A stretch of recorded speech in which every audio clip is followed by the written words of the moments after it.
আসসালামু আলাইকুম, কেমন আছেন সবাই? আশা করি সবাই ভালো আছেন।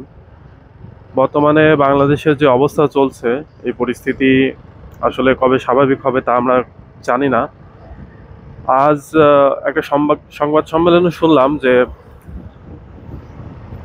এই ৭১-এর মুক্তিযুদ্ধে যত মানুষ মারা গিয়েছে এরকম একদিনে হোক বা কয়েকদিনে, মানে সেই পরিস্থিতি বা সেই পরিবেশ আর এই ২০২৪-এ মানুষ দেখলো যে এত মানুষ একবারে মারা গিয়েছে, একদিনে হোক বা ২-৩ দিনে। তো এটা এটা কিন্তু ইতিহাসে একটা, মানে বাংলাদেশের ইতিহাসে কিন্তু স্মরণীয় একটা অধ্যায় হয়ে গেল যে এতগুলো ছাত্র, এতগুলো শিক্ষা, এতগুলো মেরুদণ্ডকে গুলি করা হয়েছে। শিক্ষা জাতির মেরুদণ্ড, সেই মেরুদণ্ডের উপরেই গুলি করা হয়েছে। আর আজকে গতকাল এই ২ দিনই হচ্ছে শিক্ষার্থীরা আন্দোলন চালাচ্ছে। তারা লাল লাল কাপড় চোখে মুখে বেঁধে হচ্ছে তারা আন্দোলন করছে। এখন ছাত্ররা তাদের আন্দোলন, তাদের দাবি তারা বলছে এখনো পুরোপুরি আমরা পাইনি। এত মায়ের কান্না, আসলে এগুলো দেখলে আর মনটা খুবই খারাপ হয়ে যায় যে দেশের এই অবস্থা, এই পরিস্থিতি এই পর্যায়ে যে আসবে এটা জানতাম না। এই পর্যায়ে চলে আসবে দেশের অবস্থা।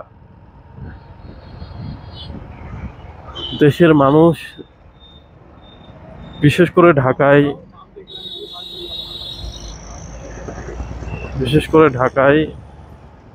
যে পরিস্থিতিটা তৈরি হয়েছে,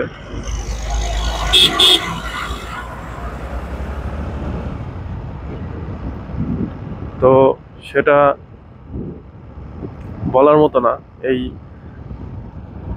অবস্থায় আসলে মানুষ, তাদের যে কত ক্ষতি হয়েছে, যারা অনলাইনে ব্যবসা করে তাদের তো ক্ষতি হয়েছেই।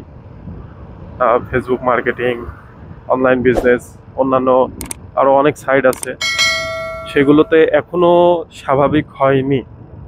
ফেসবুক এখনো ভিপিএন দিয়ে চালাতে হচ্ছে, নর্মালি চলছে না। আসলে এই অবস্থায় আরো কতদিন কাটাতে হবে জানি না। তবে আমাদের কাম্য যে অবশ্যই এগুলো তাড়াতাড়ি সমাধান হোক,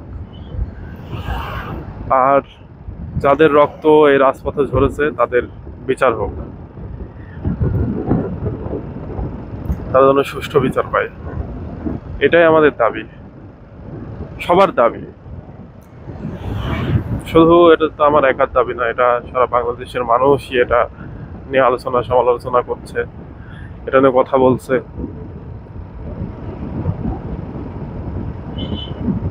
কি একটা অবস্থা, কোনো জায়গায় বেরোনো যাচ্ছে না, কোনো ইয়ে নেই। ফেসবুক, ইন্টারনেট সংযোগ খুবই স্লো।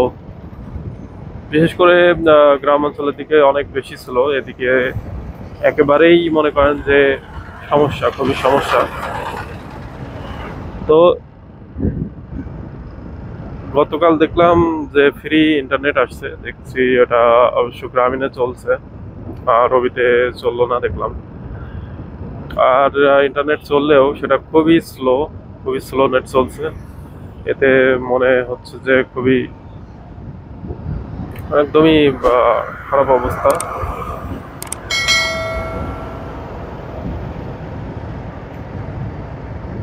রাজশাহীতে এইসব আন্দোলন নিয়ে শিক্ষকরাও মাঠে নামছে। শিক্ষকরা তাদের ক্ষোভ প্রকাশ করছে যে তাদের শিক্ষার্থীরা কেন এই অবস্থা হলো।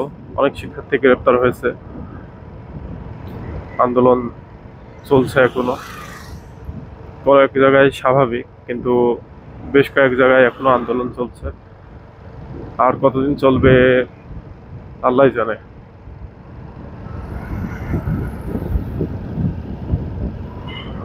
যাই হোক, আমাদের সবাইকে সতর্ক থাকতে হবে, সবাই যেন সুস্থ থাকে, ভালো থাকে।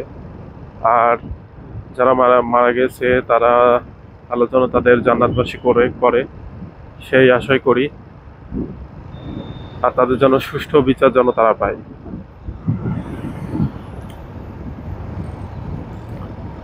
আসলে প্রতিদিন এগুলো দেখলে অনেকটাই খারাপ লাগে, অনেক খারাপ লাগে, ভালো লাগে না।